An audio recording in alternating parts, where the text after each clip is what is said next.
Rostini aytsam, men yaqindagina yuzimni peeling qildirdim va peelingdan keyin yuz terim juda ham wow degan holatga keldi. Lekinda bir hafta o'tgandan keyin yana yuz terim eski holatiga qaytib qoldi. Nega bunday bo'lyapti deb men juda ham o'zimga ko'p savollar berdim va savollarimning javobini olish uchun men kosmetologga yo'llandim. Qizlar, sizlar Comics kanaldasiz. Qani biz ketdik, boshladik. Bugun biz sizlar bilan Viktoriyadan yaqindan tanishib olamiz va ularda savollarimizni berib olamiz. Faqat ular o'zbekchani yaxshi bilmaydilar.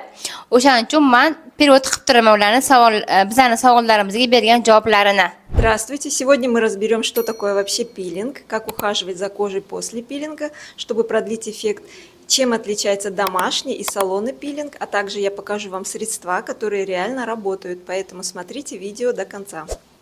Bugun bizga Viktoriya Kim peelinglar haqida gapirib beradilar. Peelingdan keyin ta'sirini qanday uzaytirish uchun teringizni qanday g'amxo'rlik qilishimiz kerakligini va uyda va salonda bo'ladigan peelinglarning o'rtasidagi farqlarni ham muhokama qilamiz va ular bizga qanaqa mahsulotlar haqiqatdan ishlaydi, o'sha haqida ko'rsatadilar va gapirib beradilar. Videoni oxirigacha kuzatib boringlar.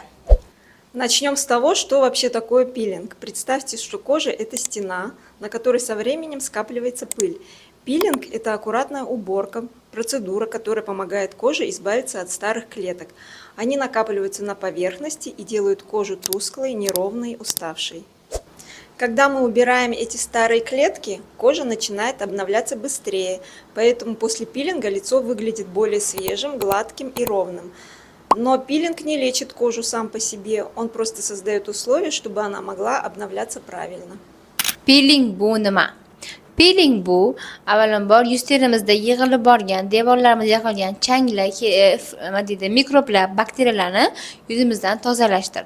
Peeling bu yumshoq tozalash, terini eski hujayralardan xalos bo'lishga yordam beradigan protseduradir. Ular yuzda to'planib borgan terimizni xira, notekis va charchagan ko'rinishini ketkazadi beradi. Bu esa eski hujayralarni olib tashlagan holatda teringizni tez yangilab beradi peelingdan keyin. Shuning uchun peelingdan keyin yuzimiz har doim tekis va tetik, silliq va yaltillab ko'rinib turadi. Ammo peeling teringizni o'zi davolamaydi. Bu shunchaki uni o'zini to'g'ri yangilashga uchun sharoit yaratib beradi. Demak, yangilanishga sharoit yaratib beradi deb aytdilar. Biz birinchi savolni beramiz. Главный savolimiz bu peelingda домашнийsi yaxshimi yoki salondagi peeling yaxshimi? У нас главный вопрос: домашний пилинг или салонный пилинг хороший? Нельзя сказать, что один лучше, а другой хуже. Они просто для разных задач. Салонный пилинг работает глубже. Его делают, когда есть уже конкретная выраженная проблема. Это пигментация, постакне, выраженная неровность кожи. Результат видно быстрее, но и кожу мы травмируем сильнее. После такого пилинга уход обязателен, иначе можно получить раздражение или пятна. Aytishlari bo'yicha, demak, ikkala peeling ham yomon deyomayman, biri yaxshi, biri yomon deyomayman deyaptilar. Sababi chunki ikki xil peeling ikki xil maqsadda foydalaniladi demoqchilar. Demak, salonda qilinadigan peelinglarimiz chuqur tozalab beradi. Bu asosan qaysi muammolarda foydalaniladi? Pigmentatsiya, ugrida qolgan dog'lar yoki yuzimizda juda ham notekis bo'lib ketgan holatlarda salonda qilingan peelinglardan foydalansa tezroq effektini qilib beradi. Demak, tezroq qilingan peelingimiz sразу bilinadi demoqchilarda. Lekin salonda qilingan peelinglarda agar sizlar peelingdan keyin yuzingizga uhod qilmasangiz, uhod bermasangiz, peelingdan keyin yuzimizda har xil sezgir teri bo'lib qolishi mumkin, qurishi mumkin yoki-da endi dog'lar paydo bo'lishi mumkin deb aytibdilar. Uyda qilinadigan peelinglar qanaqa bo'ladi? Домашний пилинг? Домашний пилинг – это мягкая поддержка кожи. Он не делает резких изменений, но помогает коже выглядеть более ровной и свежей, если использовать его регулярно. Домашний пилинг – это не замена салонному, а его продолжение. Если совсем просто, то салонный пилинг – это генеральная уборка, а домашний пилинг – это регулярный уход, чтобы не запускать кожу. Uyda qilingan peelinglar yumshoq qo'llab-quvvatlovchi peeling hisoblanar ekan terimizga. U hech qanday keskin o'zgarishlar demak yomon ta'sirlari bo'lmaydi. Lekin muntazam ravishda qilib borsak, yuz terimiz silliq va tekis tarang ko'rinishga kelib qoladi, ko'rinishga yordam beradi deyaptilar. Uyda qilingan piling, salonda qilingan pilingni o'rnini bosmaydi, balki uni davom ettirishingiz kerakdir. Oddiy qilib aytganda, salonda qilingan piling umumiy tozalashdir. Uyda qilingan piling esa yuz terimizni eng yaxshi ko'rinish saqlab qolish uchun qilinadigan muntazam parvarishdir. То есть идеальный вариант сочетать пилинги оба вместе. Bizda savolimiz, pilinglarni ikkalasini birga foydalansa idealniy holatda bo'ladimi? Да, когда каждый пилинг используется по назначению, тогда вы получите здоровую и сияющую кожу. Многие допускают большую ошибку, не поддерживают свою кожу после салонных процедур. И сейчас я говорю не только про пилинг. После любой процедуры у косметолога нужно соблюдать правильный домашний уход, чтобы продлить результат. Har bir pilingni ko'rsatmalarga muvofiq foydalansangiz, sizga sog'lom va yorqin terga ega bo'lishimiz mumkin ekan. Ko'p odamlar salonga muolajalarga borgandan keyin yuz terisiga parvarish qilishmaydi. Va shu eng katta xato hisoblanadi deyaptilar. Chunki faqat pilingni gapirmayapman, balki har qanday kosmetolog muolajasidan keyin albatta yuzimizni muolajamiz ko'proq ketish uchun biz unga uhod qilishimiz kerak. Demak, yuz terimizga to'g'ri parvarish qilishimiz kerak. Yuzimiz yorqinroq ko'rinishi uchun.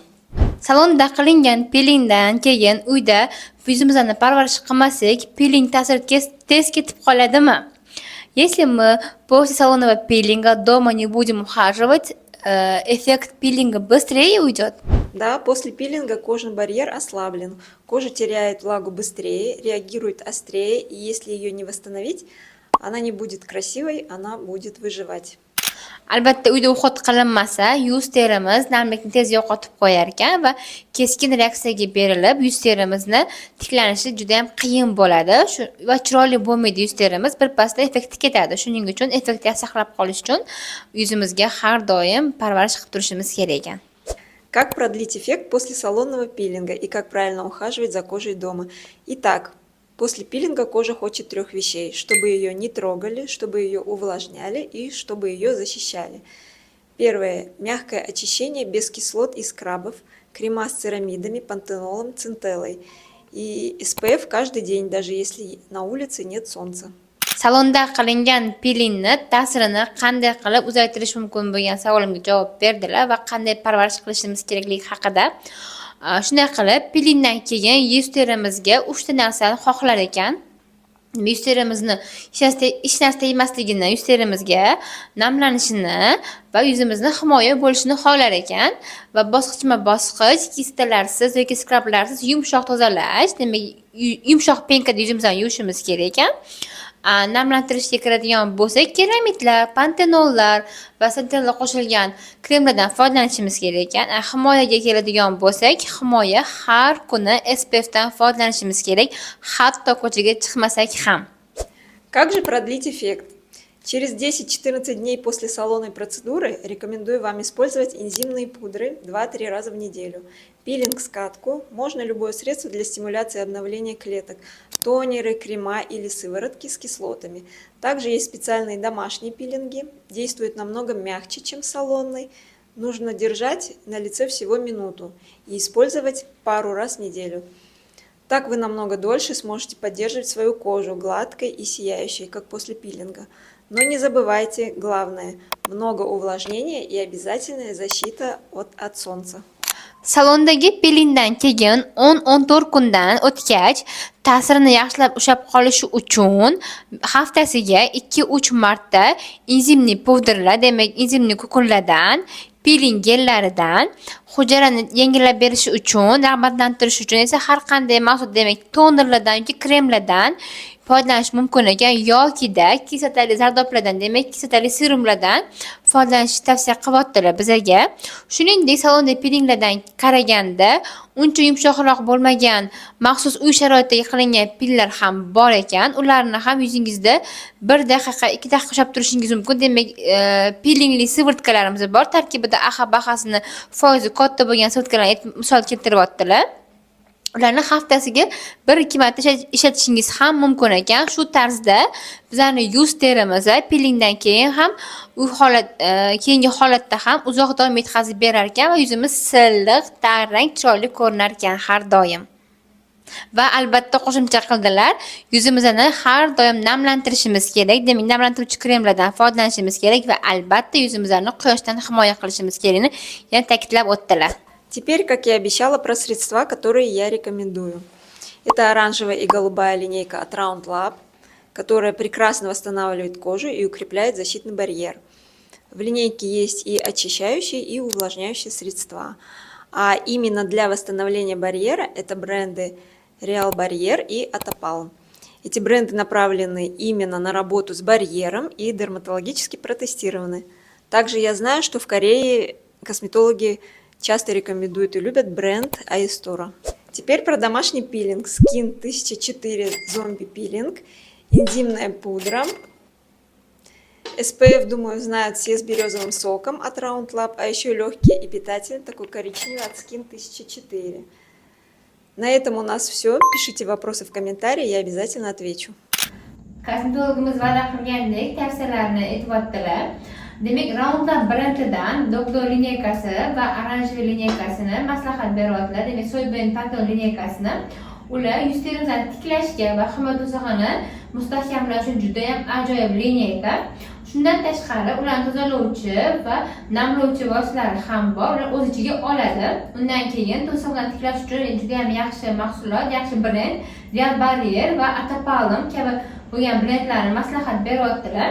Bu brenddan olib foydalansanglar ham bo'ladi. Bu brendda bizning do'konimizda bor, onlayn do'konimizda.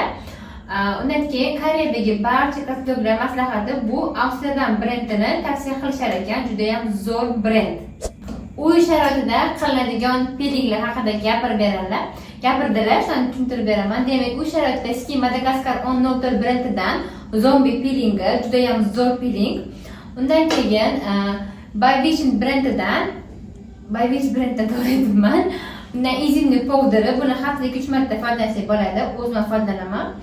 Va undan keyin bizga hammamiz biladigan Round Lab brendidan Beauty lineykasiga SPF ni maslahat beryaptilar va qo'limdagi Skin Madagascar 1004 brendidagi SPF ham juda ham zo'r SPF. Bu juda ham yaxshi namlantirib beradi va yengil teksturali. Hozir shularni maslahat berdilar va sizda qanaqadir savollaringiz bo'lsa, kommentariyada yozishingiz mumkin. Ular sizga o'zlari javob beradilar. Victoria Kimga ham rahmat deb qolamiz. Bizning onlayn do'konimizdan ajoyib bo'lgan fotoviy sovg'achalar. Spasibo вам очень большое. Agar sizlarga ham rahmat, erinmasdan sabr qilib tomosha qilganingiz uchun. Sizda qanaqadir savollaringiz bo'lsa, bemalol kommentariyada yozishingiz mumkin. Kommentariyada men yoki bular javob beramiz birgalikda. Bizda ko'rsatgan barcha mahsulotlarimizni video davomida hammasi bizning saytimizda bor. Saytimizga kirib xarid qilib olishingiz mumkin. Albatta bu videoni o'zingizga bo'lgan yaqin do'koningizga ham ulashib qoling. Keyingi videoda ko'rishguncha xayr.